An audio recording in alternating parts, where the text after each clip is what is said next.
You are listening to the audio portion of the QB Power Hour webinar series, your bi-weekly dose of insights and learning for accounting professionals with co-host Dan DeLong and Sharon Fuller. We're here to explore the latest in the industry, QuickBooks, and integrations that matter to you. For more details on the series, visit qbpowerhour.com. Good morning, Dan. Good morning, Sharon. We didn't discuss who's kicking us off. We're just like bumping into the Sure webinar. did. So today's a fun thing, guys. I am driving this one today. So today's the day that Dan gets to interrupt me and you guys get to yell at him for interrupting me. So please remember that. I am actually pretty excited to host this today, Dan, because for anybody who just went to Scaling New Heights, AI was everywhere, right? And how you're not using it right, or you need to use it this way, or you need to whatever.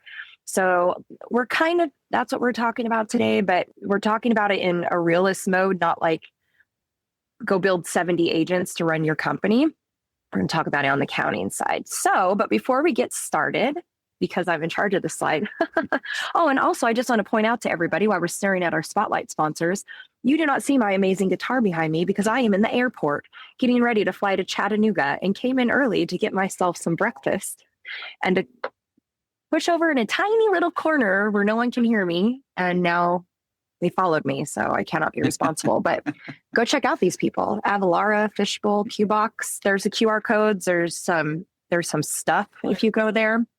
And honestly, Dan and I don't get paid to do School of Bookkeeping. I'm just going to point that we do it for the love of you and information. So check out our communities. Anything you learn here, I get mad at Dan all the time for giving away everything on here that you give everybody everything when you teach it. They're not going to buy the milk or buy the cow when they get the milk for free. So Dan does stuff all the time and he's a good teacher. So if you want to learn more about QuickBooks, go to him. If you want to learn about how to get unstuck in your company, come check out my Clone and Conquer method hub. We're both awesome and I'm biased, but it's the truth. So let's talk about this. So today, Dan, I want to talk about AI. And when I say AI in this situation, we're mainly talking about our chatbot robot friends that have come in and taken over our lives and social media posting and literally everything, right? Like anything it says to me on LinkedIn is an AI regurgitation. And I want to just block them. It drives me insane. But yeah, after like 2 days at Scaling, I was feeling like an AI overload, me too. Overwhelmed with it. Yeah. And then by the end, I was like, okay, I can do this. I'm like, hold on, man. Have we stopped talking about CAS? Are we done with CAS? Now we're on to AI. Like F the CAS. Now it's AI. Like I feel like AI is the new CAS of our industry, and everyone's like, what does it mean? So buzzword bingo. It is. Our industry is real big on that. And of course, now everybody, all the influencers are all going to talk about this, including us. But so we kind of want to look at what it means in bookkeeping or accounting. Let's talk about it for real, like not what isn't real. I actually did some live tests for you guys, what we think works, wasn't, where it's going. So let's kind of show you this. But before we start, this slide was added in about 5 minutes ago. Because Dan, likes to give QuickBook updates. This is beyond burning my s'mores. I am pissed. Last night, so I'm on my way to the board meeting for the AFWA. Right now I'm the treasurer. So I had to do the financials. What should have taken me an hour took me 3+ hours. I was messaging Dan every 5 minutes going, Dan, where is this? So example, and I won't show the screenshot because I didn't pull anything out. The bank account had X amount of dollars in it. But when I pulled up the balance sheet, it showed it is negative. I could not trust. It wasn't even the same amount. It was completely erroneous number. There were no filters. There was nothing. And I'm not, technology illiterate here. And I've been using Intuit for forever. Like you, Dan, like all of us. But I am telling you, I could not trust any of the data. I actually, to do my journal entries, to do my close, had to go into the chart of accounts and go into every register to make journal entries, to make adjustments. And I was fuming. I'm like, how do I send out a packet to a board to approve for a nonprofit when I don't trust any of the data? How? I am absolutely baffled. And to top it off, guess what, everybody? Our prices are going up. So now prices are going up and I lost 2 additional hours of my life. So I'm so happy to pay you more money for crap product. That being said, Dan will teach you how to, if I didn't have Dan yesterday, I probably would have done close out the month in Excel spreadsheet. So Dan is valuable at what he does, even though most of us are angry. But I want to tell everybody what I am doing. So for my community, everybody's like, and a lot of people here, well, what do you use inside QuickBooks? And I'm like, I don't know, man, because I haven't found anything. So in the month of July, I am going to demo every single ledger that is out there. And I'm going to give us a recap of here's QuickBooks, here's everything it offers, here's my score. And these are my scores, right? And then I'm going to go demo each of these things and give my score against each of them. So I can say, here's what I think in comparison, right? So I am going to do all that work for you guys in July. So Dan and I will present this to you. And then I told Dan, whatever one comes up ahead, he needs to add to a School of Bookkeeping because everybody's going to want to move there. I want to be non-biased about it. Keep in mind, I don't do books anymore. I just advise accounting firm owners. But if I have to get into something like that, I will lose my ish. So anyhow, that is all. I know we're all happy about Intuit and their price increases, but Dan's happy that he didn't have to tell us about it. So let's get into this. Yep. Dan, let's talk about this. AI is great in my mind at brainstorming and consolidating and organizing data. I think I trust it. I used to say 80%, and the more I use it, the less I trust it because I will read something and I'll go, that's not right. And then I'll ask him to go, yeah, we know that's not right, but we gave you that information anyways. I'm like, can you put in your memory to never lie to me? Like, give me facts. Don't make crap up, ding dong. You're a robot. How are you lying to me? That's a human thing. That's one of the things I think that where we're at right now is we have trust issues with the machines, right? I mean, I have trust issues in general, but now you throw this crap in. Right. I mean, we've all seen iRobot. Yeah. Like, hello. Well, my biggest trust issues are oatmeal raisin cookies. Thinking when you think that it's a chocolate chip. Those are only okay for breakfast and when you're really, really not low. Yeah. But it's so, I don't know what the word is. It's the AI chat ends up being just so flippant, like, oh yeah, I did something wrong. So be it, Apologize. I'm sorry that I gave you really bad information. Clients would fire us for that, but no, we're like, it's okay, cute robot. Yeah. Can you please make my LinkedIn post now and tell me how I delve into the ever-evolving landscape? M dash. With an M dash.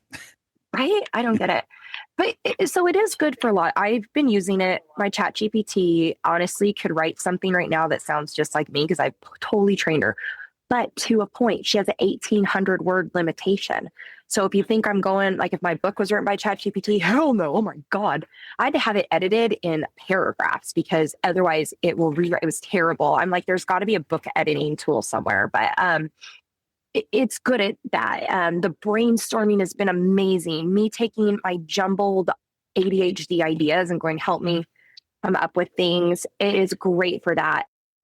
Me putting in an email to a client that I'm like, hey, dum-dum, I've only asked you this 15 times and you didn't respond, but sure, go ahead and be mad at me.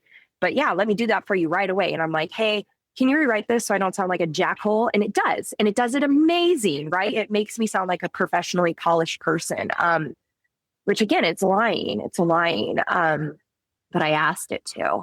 So I think it's great for that, in my opinion. I don't trust it with the maths at all. If it does give me anything mathy, if it hard codes, I never trust it. I'm like, I need formulas. Put formulas in there. Otherwise, just give me a template. I don't trust their formulas are never right, like ever. So anyhow, thoughts on that, Dan? Yeah, I mean, it's really interesting that it's bad at, especially when it first came out, that it was bad at math because underneath the surface, it's a computer. That's all it's doing. It's turning your words into numbers, doing, a data center's worth of code in the background, turning that into a math problem, and then predicting the output in numbers, and then converting them back to words, which under. I mean, the thing that I've learned so much is that, like, I couldn't understand why it understood my misspellings. Oh, so well. Dan, I write like I am a crackhead with one eye open. Sometimes I'm like doing this and I look back and I'm all, what did I say? How did you decipher that? And that is honestly what scares me. Yeah. I don't even know what I said, but you got it right. They're all, did you mean? Yes. Yes, I did. Thank you. Crazy.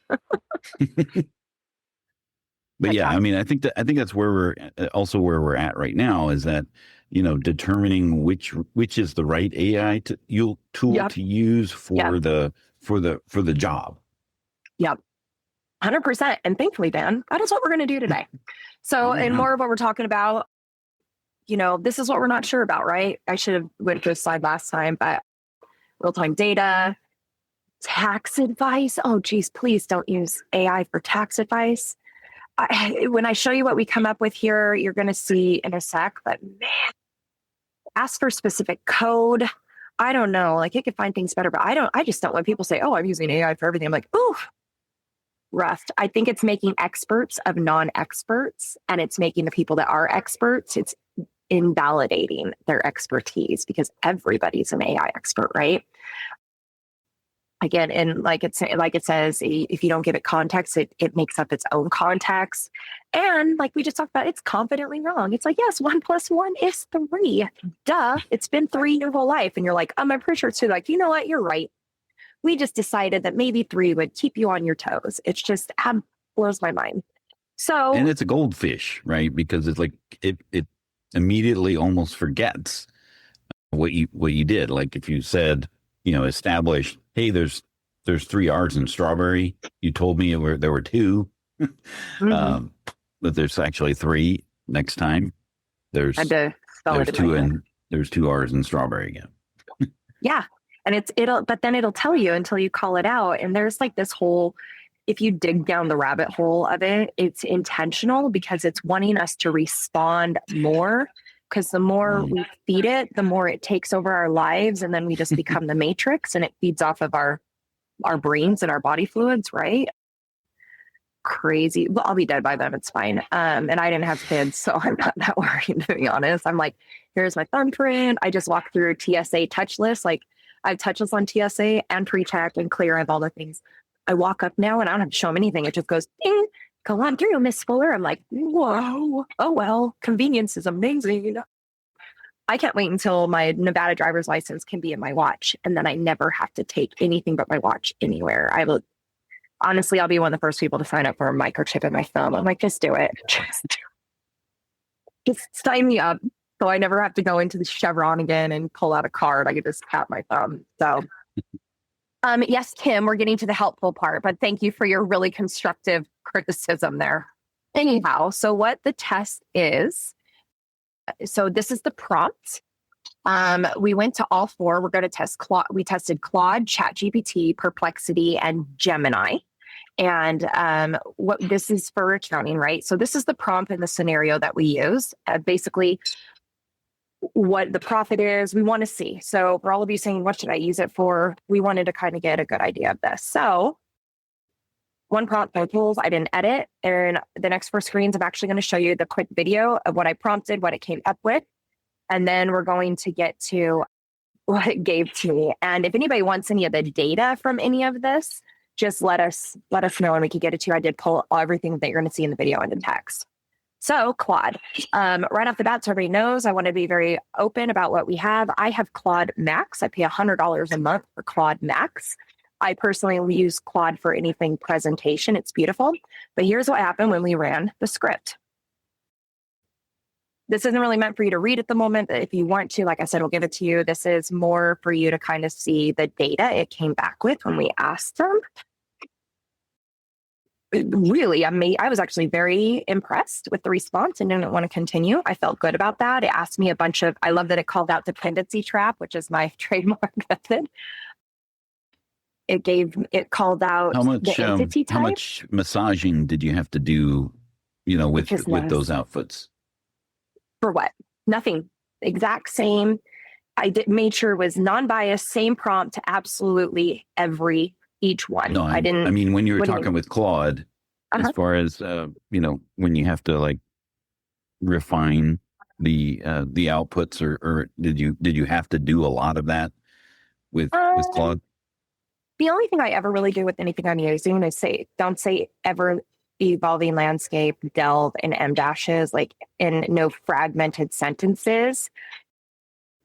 Ooh, good question, Julie, about commercial level secure. I think it does. I think it's so Claude connects completely to your Google Drive. Claude has Cowork. I actually love Claude. I was a huge ChatGPT person for a long time, but then I found I needed I needed the brainstorming, but I needed more presentation, right? I have all the data. I know what I'm doing, but I can't make it pretty. Claude makes it pretty and puts it in a very presentable way. So I also asked it at the very end, which you probably didn't see. Can you give me a slide for my deck, high level, so I can show everybody what you came up with? And this is what it gave me, which I think it did. Look at that. It's a landscaping job. I didn't give it any instruction on what to create. Just please create me one slide. This is what it came up with. The net profit. It called out. It doesn't call it out here, but one thing that I did love that it called out is immediately said, what type of entity is this? Because this is very important in the question of paying the owner. And if we're going to do this, like, should this be a draw? So it goes into very, very detail about things that I was honestly pleasantly surprised about. So this is what we came up with. And I think that's a great slide, if you ask me. Like, am I wrong? I like it. I mean, I would use that. So yeah. So this one, I think It even threw a leaf in there. It did. That's what I'm saying. Claude's amazing at generating the info. And then we get to ChatGPT. I'm on the Plus, which is $20. I used to be on the $100 plan. I didn't see much difference whatsoever. The only difference is I can use more data. I can speak to it more, credits, whatever they're calling it. That's the only reason I had the higher plan. Otherwise, the Plus from the other one, for me, it didn't mean it. Brittany, if I'll give you the slides and you'll see again here, I use the same exact prompt for every single one. I made sure, and I didn't use it within any project I've been working on. They were all just a brand new chat outside of a project, so it can't find any other information. All right, and then here's ChatGPT. Here's the same prompt. Let me, I'm going to pause it there just for a sec so you can read there's the handout. Yep. All right, so here you go. Here's me asking ChatGPT. And it comes back, again, more of the data. It's more of here is everything. Here's what I do. The one thing with ChatGPT is the questions it asks, I think they're okay, like the amortization, but what does amortization have to do with I just want to know the net profit on the job. Anyhow, so it asked maybe it was trying to sound smarter than it was. That's what I think. It was some of the questions it asked really were going above and beyond what I needed and weren't really questions to ask the basic question that I asked. So then I asked it to create a slide for me. And guys, here's the slide it created.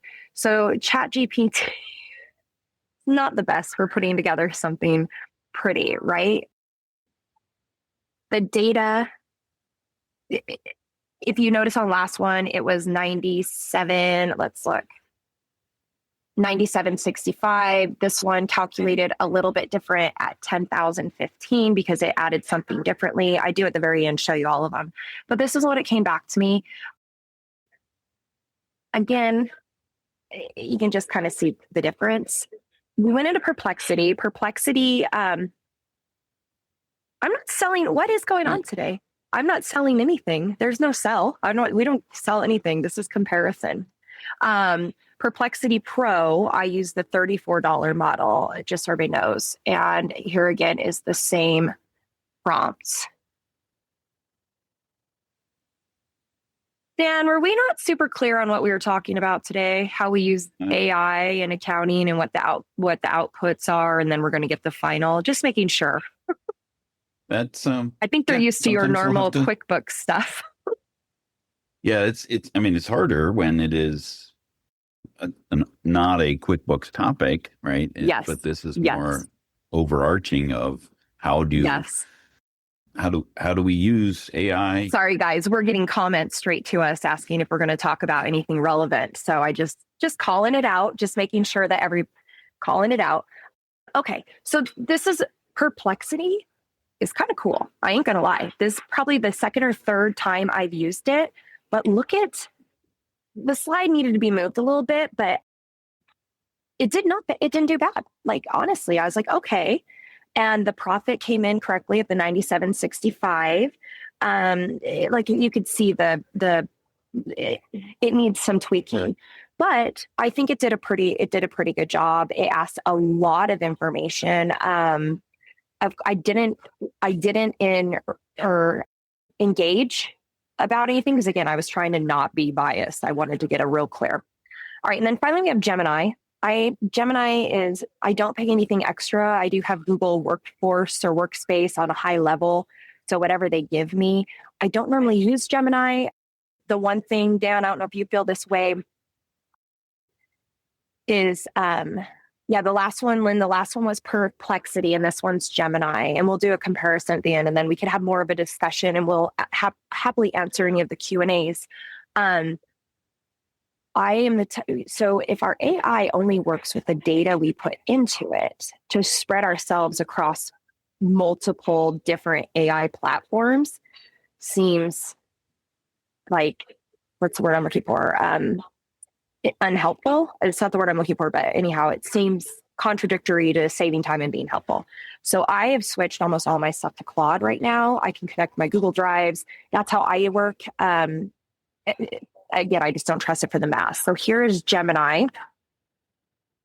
Yeah, I've not had great results working in Gemini, even which is when crazy. you're in It's the Google. native Google products. Like, hey, I'm trying to get these two Google Sheets to compare and give me some kind of output to save some time. And then you end up just, going down a rabbit hole arguing with the AI. Like, that's not what I wanted.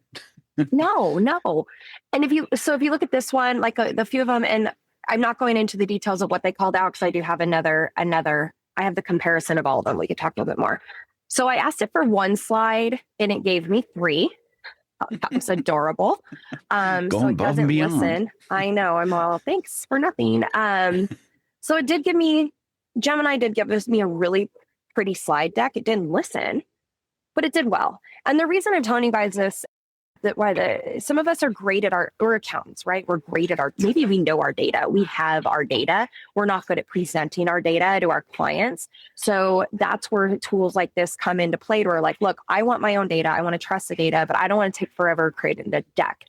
This did this with just this prompt, just me saying, here's the data, and it created this. So this looks better in front of your clients. And you could also create a prompt to where it creates the same data for all you know what I'm saying? Instead of, right now, there's a lot of tools out there that do it for you, but not everybody uses those tools. Not everybody needs Fathom. Not everybody can afford it. Some people, a lot of our listeners, just use QuickBooks, want to export the data and go, hey, make this something pretty that my client can see and visualize, and they're not going to, be deer in a headlight. And I think that's where AI is very important right now in our accounting industry. There's so much more.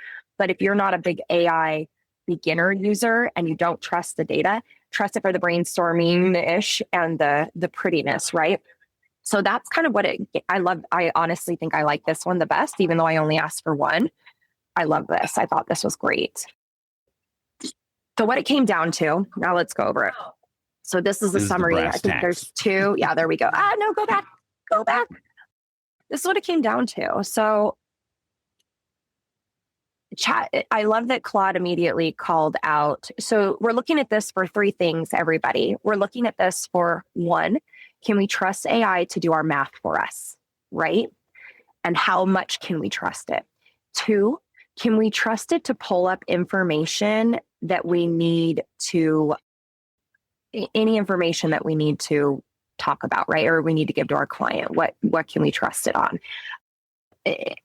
And really, can it give us anything additional? Is it going to point out things if we don't ask? And because in accounting, especially as you're learning and growing, or maybe you don't know what you don't know, And if we're going to do something like one of these, first of all, which one do we use so it doesn't waste our time?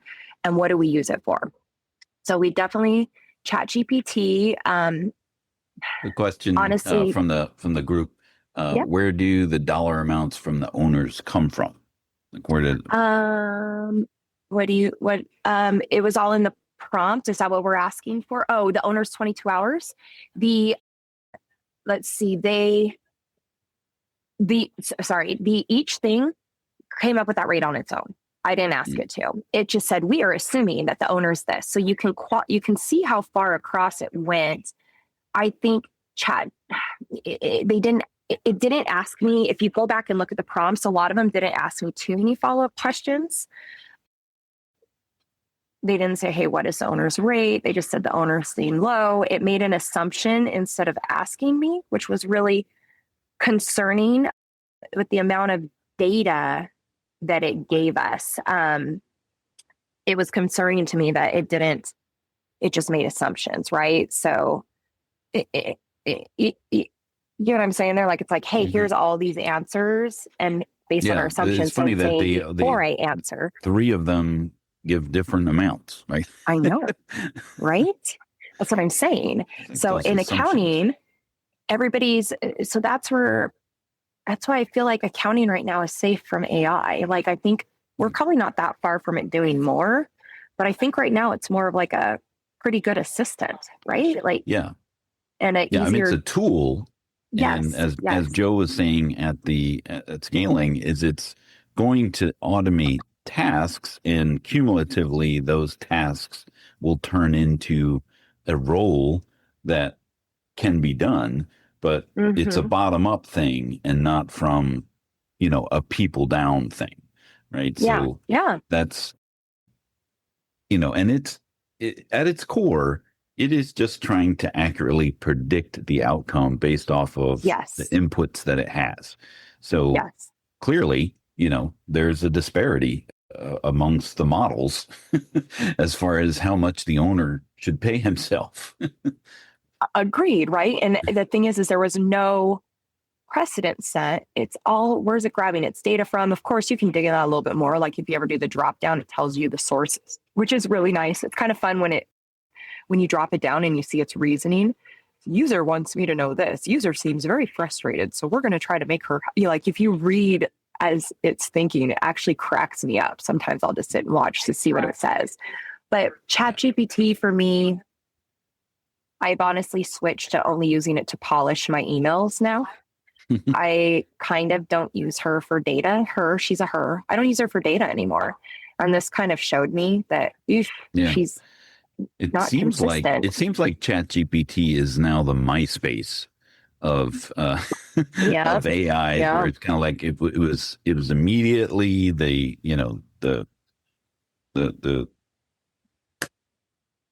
queen at the ball. Yep. Mm-hmm. Right? And then everybody made a better version. Flushed to it, and then people kind of slingshot past it. Doesn't mean that it doesn't have a good use or a good case. A good use case for it. But in your case, and when you get to the grading of those two, that's where we're kind of at as well, is like, which AI tool do we use for what? And Michelle asked in the chat, wondering what our thoughts are on Copilot, because we didn't even talk about. Is that Claude also as well? Copilot's a different one. I tried to go with the main 4 that I hear about. Well, Copilot is Microsoft's. That's AI, why I'm not a Microsoft girl. Yeah, and if you are a Microsoft person, straight in. and you have, the Office suite with Teams and all of that stuff, that is, when you're under the Microsoft umbrella of suite of services, I think Copilot can do some really cool things, as long as they're all connected within that same account, right? Like if you, my wife used it at her prior employer, and, she could go to a Teams meeting and, take the meeting notes, turn it into a PowerPoint, because it's all within underneath that Microsoft umbrella, Mm-hmm. that it was really, really good. And I've had it. I've played around with it in Excel, but once I finally bit the bullet and went into the Claude realm of things, then it was like, oh, forget you. Forget you, Copilot, Yeah. at least for what I'm using it for. Doesn't mean that it doesn't have a good use. But they bring up the good point that it's probably the safest with customer data, simply because you are already using it within the suite of products. Getting a lot of back and forth in there. I honestly, you guys, think that, okay, so this is AI in encapsulated, right? AI is a machine doing things for us, answering, completing things. And the reason that we're bringing this up is because there's AI in our, for example, in QuickBooks. I mean, raise your hand if you turned off the AI in your feeds, in your bank feeds. I had to turn it off because it was oversimplifying. Look at all the hands going up. It was oversimplifying. Yeah, see, look at that. Jesus, all right, I was kidding. I forgot that's a real thing. It was taking something so easy and it was making it complicated, like ridiculously complicated.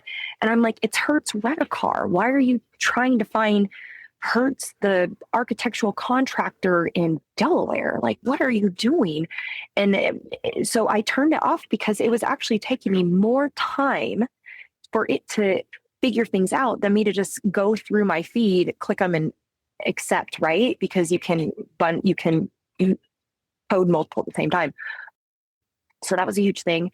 And then it was messing up my rules. We had to turn off. Does anybody else have to turn off their rules? I had to turn off all my rules because the AI was messing up my rules. And so here's this new product. And of course, I'm talking about QuickBooks again, because why would I not be?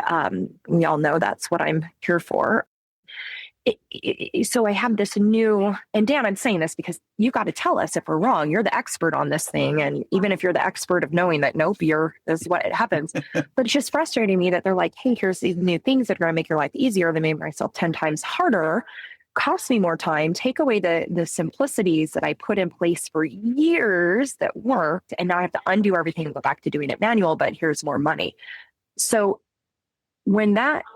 I think when that started happening, about 2 years ago, is when I stopped, when I immediately was like, there's going to be a big AI train and everybody's going to jump on it. And then everybody's going to hate it and they're going to jump off of it. And then they're going to be afraid of going back to AI because we are accountants and burn us once, we're effing done, right? We don't give second chances because we can't with liability. Like we were just like, nope, I can't. I'd rather spend 10 hours off my own than spend 11 and a half with your crap product. Yeah, it's I mean, we're just like the theme of the conference being a strange new world. I mean, we are in uncharted waters right now, and there is going to be hopefully a true north moment where the things align, and then we can all hitch our wagon to that star, and go in that direction. Because what the robots can't do is they can't provide, judgment and reasoning and, the things that are innately human about evaluating this data. I mean, like if you just accepted those outputs without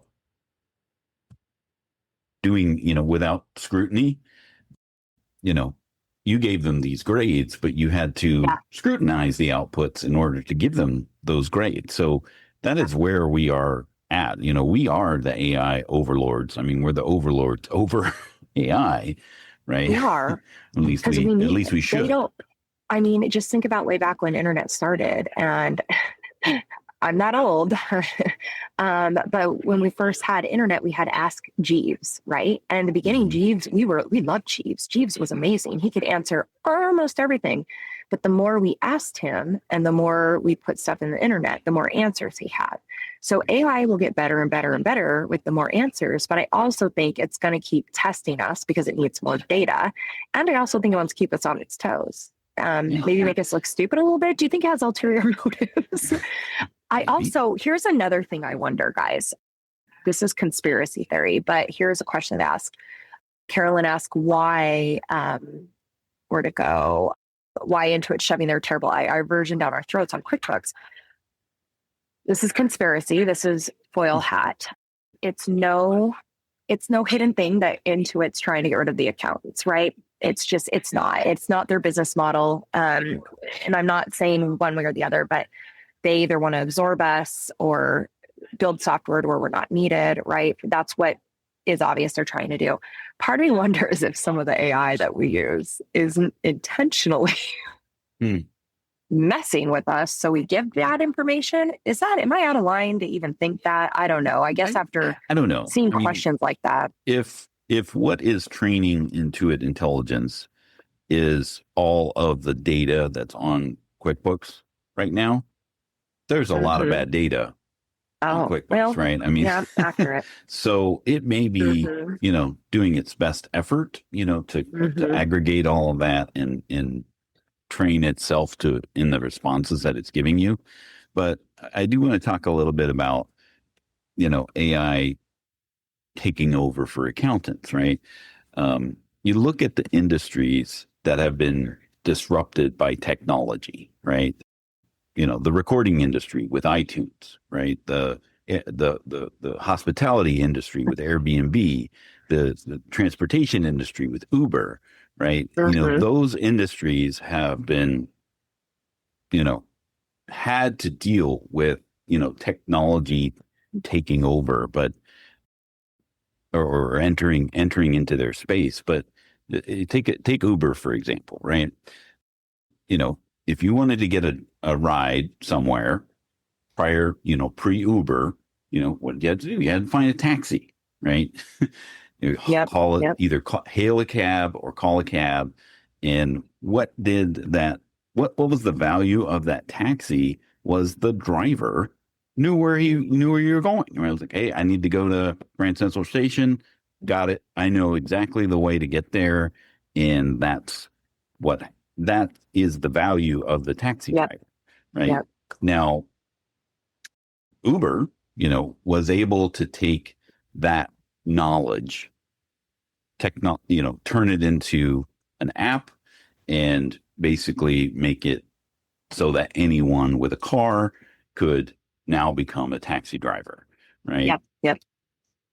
Where we're at with in accounting, it's not able to do that yet, right? Because we're at artificial intelligence, not artificial general intelligence, which is the next wave of where this would be going, where the machines are going to be able to apply knowledge and apply thought and have some kind of reasoning of its own outputs, as opposed to what it's doing today is just predicting what it should say and confidently saying it wrong because based off of that math, right, of turning what you give it into a token, which is a number, doing the math behind the scenes, and then coming up with the output. That's where it's at today. Now, that doesn't mean that's what's going to be tomorrow. Yeah. So the question I want to know, and I'd love to see the comments, when somebody says AI in accounting, what do people think? What do we think it's supposed to do? What are we wanting from it? Because I guess it's good to know what our expectations are versus reality. Because from what I can tell, people think that AI is going to come in and do everything. I'm going to build agents. It's going to do everything. I agree with the things that are repetitive tasks in the background that you don't have to touch. I don't agree with human client connection. That maybe, automated pings in my community, if somebody hasn't, responded or logged in a couple weeks, I have that automation, which is AI. This is, hey, this is Sharon. Where you been? We miss you, right? That I'm okay with. But I don't love the idea of complete automation. I think that the only thing that's really going to be a saving grace for us in this whole battle is our relationships with humans. So I try not to automate anything relationship. I try to automate everything operational and task and keep the relationships. Exactly. You automate the workflows and humanize the relationship. Yes. And that is something that robots are not going to be able to do well, right? And because so it involves, reading body language, right? And, those types. I mean, you anytime that we have a Zoom meeting together, Sharon, you pick up on something that the facial expression that I did, and you're very intuitive in that regard. And I can't see. Well, I guess I can see a time where AI is like, oh, you raised your eyebrow. You must have. You must be annoyed. Or something. You know what I need, Dan? You know what I need is when I'm not, I need a camera. So one thing I learned that I wish AI could do is I wish there was something where I could put a camera on me to where I get a zap or a nudge that I have RBF. Because when I was at Firm Growth Forum, I was on a panel, and apparently I was thinking while they were talking, but my face is like this. And then Kelly was texting me, fix your face. So my watch goes off and I look down, I'm like, oh, fix my face. And then I just started laughing. And then the rest of the time I was cognizant of it. But I'm like, that's what I need AI for. Fix your right. Fix I your can face. see your 11s between your brows. I know. No, you can't. Botox, dude. You can't see any of that anymore. It's a glorious thing. Your face is fixed. My face is, but so I would love to hear if anybody else knows as well. I did find one software, and it's not very well known. Again, I don't get paid for any of this. Just so everybody knows, I'm not selling anything. My whole goal when I tell people these things is to make their lives easier and to give them tools. So I know that there are tools that do end-of-month book reviews. When I had my firm last year, I didn't like any of them. I'm not going to call out names because some of them are friends that own the places, but I didn't think they were good enough. I found this one called Level because somebody just mentioned that they like to do it for transactional review. And I wanted to know proactively, because how many of us have clients that get into their books before you give them a close? They're like, you coded this wrong. I'm like, get out of it. Do you tell your hairdresser your color looks wrong with the foils on? That's all I've got, guys. That's my only analogy that I have. But that's let me pretty finish good. it. It's all right. I'm really good at those analogies. Dan approves. So what Level did is it scanned each of my clients' books, whatever, weekly, daily, whatever you want. And it would send you an email and say, here's all these transactions over the past 3 years. These are wrong. These have been it's been coded in 4 different places. And then you can go in and tell it, this is okay, ignore these, and then it'll only go future. So it actually allowed me, we had 7 or 8 clients that would jump into stuff like that. And those are the ones we would look at weekly. Every Sunday we'd get a report, sometimes every other day, because then we'd go in and fix them beforehand. And the crazy thing is you go in and look, and a lot of times it was QuickBooks automating it because of rules, and the rules got messed up. So I was so frustrated by that.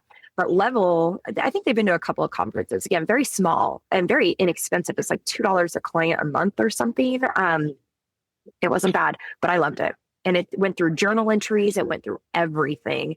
But is there another a crew I'm seeing? Yeah, is there something I met up with those guys at yeah, you told me about that. They have a really nice thing, and we're looking to do some partnering with them as well. But what else I got to say? Somebody was talking about, if the term agents were replaced with helpers, then people would be a little bit more receptive to AI, agentified AI inside of the products. I can see, that could be a thing, right? Because if you're dealing with an intern as opposed to a senior senior. Outsourcing is keep going. No, sorry.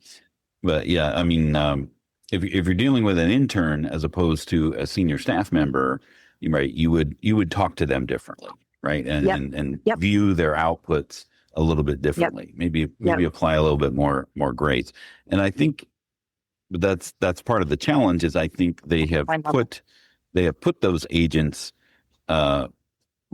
forefront, talking to the customer, right? Like you do a financial summary report, inside of QuickBooks, or you ask it to, when you're asking it anything, and it, gives you a confidently wrong answer in the Intuit Intelligence chat or wherever, those types of things are, even though it's got the little disclaimer down at the bottom, it's like it may be wrong, again, when it comes back so flippantly and you say it, hey, this was wrong. It's like, you're right. It's like there was a bug. Well, like, why didn't you start with, hey, there's a bug in the system? Yes. But it's intentionally not programmed to that, because they want you to find it. They want us to feed them the correct data. So I absolutely agree. And anybody that wants the, I can't pull it up right now on my thing, but I'm happy to send you the website to level. I don't even have a code, nothing. There's no benefit here for me. I just think it's a really good software. The UI's not the best, but the what they gave you, the reporting was amazing. So it was worth it to me. So I put my email in the chat. You guys can grab that, or you can always email Dan and he'll get it to me. I'll get it to you guys. But so the reason I started looking at something like that is because we brought in outsourcing overseas to do our coding, because it just made sense, right? And I was worried because of the language barrier, and they're not in the US, so we'd have some things that were incorrect, and we were right. When I brought in Level, I was able to not only oversee what they were messing up, I was able to send an email to them and go fix it. And then it was like this whole thing that they want to beat Level. Like, I would give them bonuses. Like, if Level doesn't, if you keep it below this level, like, then we'll give you bonuses. And so it really incentivized them to not make those mistakes, but also it cost me no extra management time. And this is how I was able to, as anybody that's read my book knows, I ran my firm. I only worked on my firm 5 hours a week total, only had almost 100 clients. But that was how I was able to do it. It's because the software was managing it for me. I tested the software first. I was confident in what it was telling me. And then I assigned it to manage everybody else. And to me, that's a great use of AI, that automating the tasks that don't require the actual data. QuickBooks, I shut off all automation. I don't like it. The only thing actually I like. The only thing that I do like that's in QuickBooks is of their AI is the bill reading. When they scan the bill, I think that's pretty good. I do like that.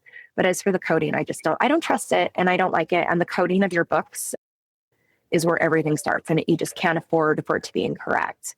So when it comes to AI in accounting, I think we need to be very protective of our data, very protective of what we're presenting to our clients, and that it's real, and maybe utilize it more for I don't even know about transactional, more for research and presentation and the little things that don't matter but will make us look better. That's my opinion at the moment. We've come a long way. I mean, haven't we? Yeah. I mean, look at where AI was in QuickBooks a year ago, right? It was this Intuit Assist, this little sidebar that would come in and, help you turn images into transactions, and then it turned into these agents that are strategically placed throughout. Now it's got the Intuit Intelligence Chat GPT-esque sidebar where you can just chat with your QuickBooks. Yeah, see, and that again, I love that it's there, but again, my problem with all these different AI tools everywhere is they only know the information you give them, and even then that's limited. I put information into Claude, but anything that I put in there that's outside of a project, it cannot find. So I have to have separate projects. And if I'm in a different project or a chat, I'm like, hey, remember we talked about this? It's like, I don't know what you're talking about. I'm like, ugh, it's in your, how's it not in your memory? It can't search beyond that. So then again, I'm almost duplicating what I've already done.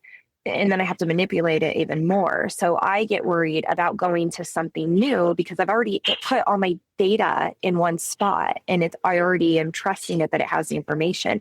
And then I moved to QuickBooks and I'm like, you don't know me. It's like going on a first date again. I'm like, I have to tell you all these stupid things. I already told these stories 500 times. I want to tell them again.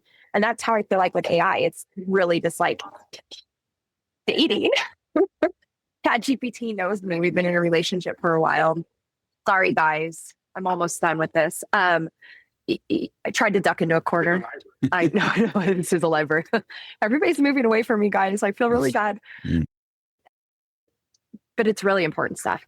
So, so I do. That's how I feel about it. But and I, like I said, I use it brainstorming, presentation, and polishing. And to me, that is so completely valuable in time and in what you get back from it. Right. And as I think one of the takeaways of this exercise is there is no silver bullet when it comes to an AI tool to do what it is that you want to do. Sometimes, just like screwdrivers, right? Not what you're drinking, but but just the this tool. Is just orange juice. I swear to God, it's like I got here at 8 a.m. What's wrong with you? My husband even said that. Do not get a drink when you get there. It is 8:30 by the time you get in. I'm like, you're not the boss of me. And the airport has different rules. Shut up. But like you have Phillips head screwdrivers, you have flathead screwdrivers, you even have just different types of tools within those tools, and some of them are going to do better in certain circumstances, and we're still trying to figure that out, like which one is the best. But in general, all of them are good for these tasks today, right? And even the ones that you used, right? I mean, they didn't give bad grades, but you still have to be the teacher to put a red pen to their outputs. And us all being accountants, we're unforgiving in our data because we have to be the liability. We can't give our clients bad data. And so the minute I see a B or even an A-, I'm like, where did it go wrong? And then I have to go research. So for me, like I said,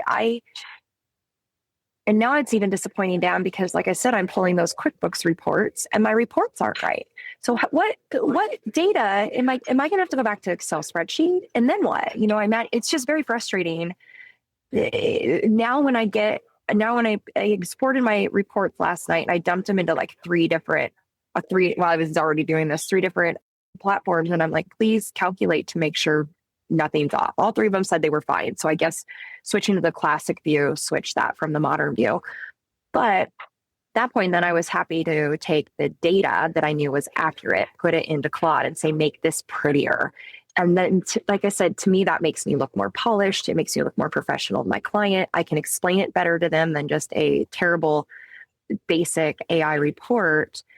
And I don't know. I mean, we do need to keep feeding. I think this is the way it's going. I just think that right now there's this big push and this big, everybody's got to prove that they're using AI in the right way. And what does AI mean?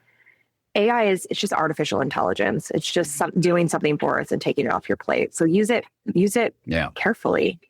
So that, as the, you're probably going to have to, speak to AI, especially with new clients or even existing clients. Like, hey, why am I doing this when I've got AI in my program? It creates a financial summary on the 5th of the month, whether I want it to or not, right? Yep.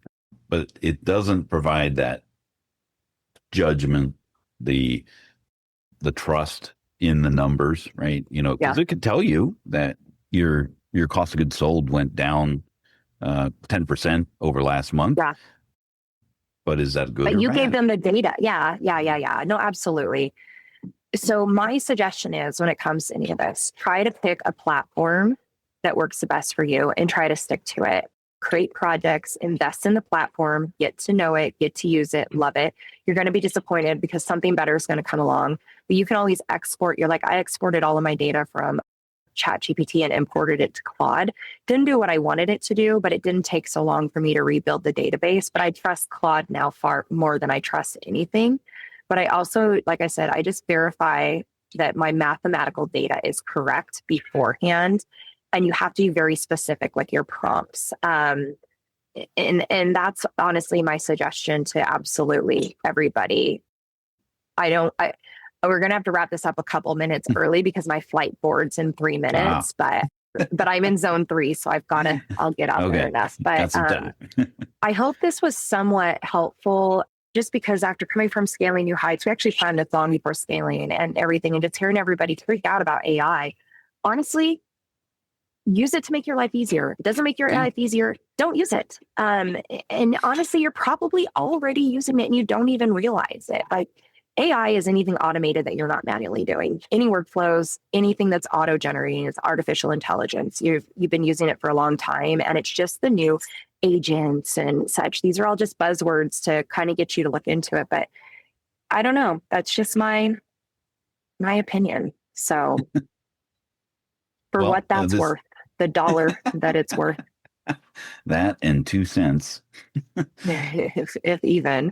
I believe next time. Oh, am I the next one, you guys? I think the next one too. This is a twofer. We get a 2 for 1. This next one, we're gonna. I know that we're bringing up more topics and just into it, but we want to bring a lot more value than just the one platform that everybody loves to hate. And we want to give Dan a break from having to do everything. So next year, we're going to talk about our next episode. We're going to talk about moving away from hourly billing. How do we charge for that? Things like that. I've got some templates and things that I give in my community, and we'll do that here too.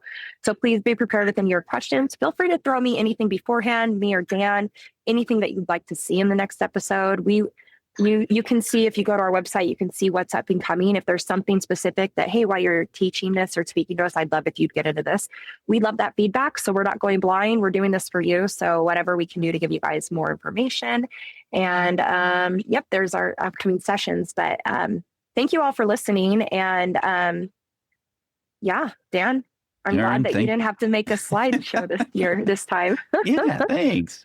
This was great. I mean, it was a little different, of course, because we didn't have our format that we normally do with poll questions and all that. I didn't even ask questions. Didn't care. Right. Didn't care if this was helpful or not. Didn't care. You stayed. Care. I care. I joke. I'm getting in trouble because my dry sense of humor doesn't land right all the time. I care. And we all right, care everybody. About you. Yeah, we care a lot. We will see you on the next QB Power Hour, and hope everybody has a great week ahead. And Sharon, safe travels. Thank you. See you in a couple weeks. Thanks so much for tuning in to the QB Power Hour podcast. If you enjoyed today's episode, please take a moment to support our amazing sponsors. You'll find them listed on our homepage at qbpowerhour.com. And if you're getting value from the show, we'd love it if you left us a review wherever you get your podcasts.